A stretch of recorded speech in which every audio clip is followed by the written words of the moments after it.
Hey everybody, it's Parker from Games for Youth Ministry by YM360, where we make games so good they're really good. Today we're looking at extreme head counting. Let's do that. Woo! Alright, so let me show you how this game works and the controls and all that fun stuff, and I'll show you how to make a head. Alright, so here's what we're looking at. This is called extreme head counting. The idea of the game is you tell your students we're going to count how many heads fly up on the screen. So actually let me get rid of this.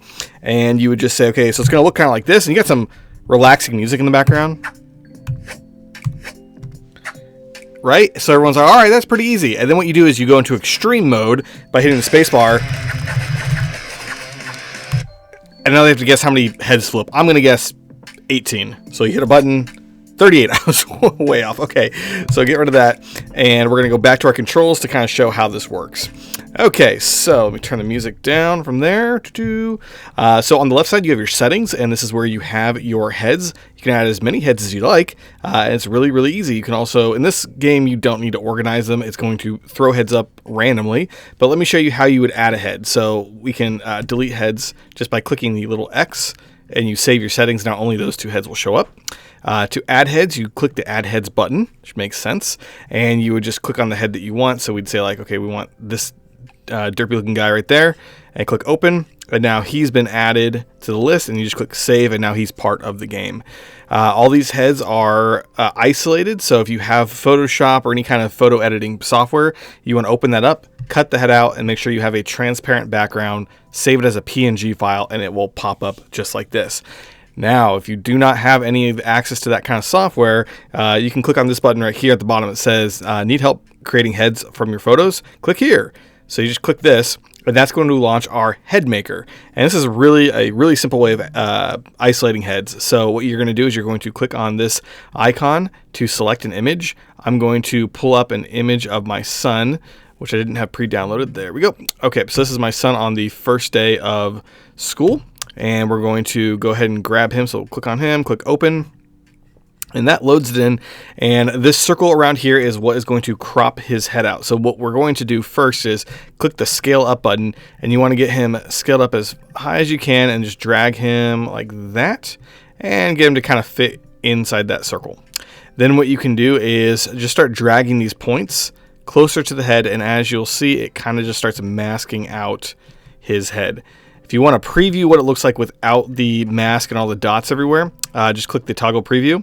You can turn that on and off, and that will just give you an idea of what it looks like. And if you need to go in and make some, slight detail changes, you can do that. There's a reset button if you need to start over, and you can also change the photo very easily in case you want to do a different one. But let's just say that that's pretty good. Okay, so that's good enough. Toggle preview. I would fix all these little tiny bits and pieces, but for the time being, that looks pretty good. We're going to click on Save Photo. You're going to click that, and that's going to pop up, and we're going to call this one. It says new head by default. We're going to change it to Charlie 2 because we already have one right here from a previous video, and it has been saved. At this point, you can click change photo, and that will bring in a different photo, or just reset it and start all over. I'm going to close out of this because we've already created the head. We're going to go back to add heads and find that head that we just created. So here it is, and we will click open, and now you have Charlie's head on the list. If you only want one head, which we'll do for this example already because we already saw it with a bunch of heads, you just delete every head except for the one that you want, and now this can be called extreme Charlie counting or something like that. And this is great if you have a student, and maybe it's their birthday or some special occasion you want to celebrate a specific student. You can just do one head. And let's go back into our game. Before we do, we'll look at the controls. Okay, so you have the spacebar. We'll do toggle extreme mode. The enter key will show and hide the score, and then any letter key will launch a head randomly on the screen. You can also just tap on these buttons right here, so if you need to, you can just right here, I'll bring this over, we'll tap on launch head. So if you're using these controls, you can always just tap this a bunch of times, and that'll launch a bunch of heads.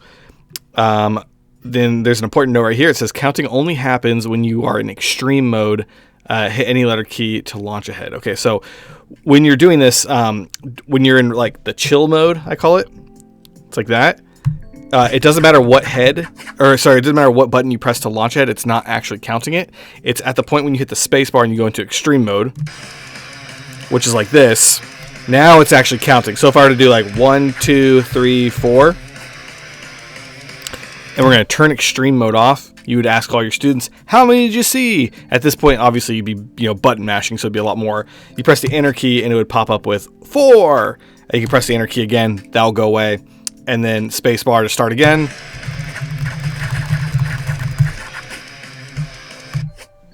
Okay, that last one is not going to count. Neither are these. Those don't count because we're not in extreme mode, but if you hit the enter key, it's going to pop up and you get your actual answer, and it's 40. So it's a really fun game. It's this one's a great one if you're playing with a crowd and you want everyone to scream out their answers, because people only care about their answer. So you're like, oh, everyone's yelling answers, and you show it's like 40, then you're going to hear all the or the celebrations and stuff like that. So just a fun crowd game. You can add, like I said, as many heads as you want, or just add an individual head. Another fun thing to do is to add the same person multiple times with different facial expressions to add a little more oomph to it, I guess you could say. Yeah, and the cool thing also is we have a lot of head. Let me turn this off. It's so annoying. We have a lot of head games coming out, so you can use. So, like, let's say we isolated Charlie's head, and then we save that into that folder. That head can be used again for other games. So we have one right now called Bobbleheads, and you can just import that image into Bobbleheads, and it'll work exactly the same way. And other games that we're going to be releasing are going to be using the same exact head. So it might be a good idea to just get a selfie of all your students and just take a little bit of time and isolate all their heads and save a folder of those so you can just pull them in really quickly and then play the game. All right, hope you guys like that one, and I will see you in the next game. I'm going to play it real quick just to see how well I do.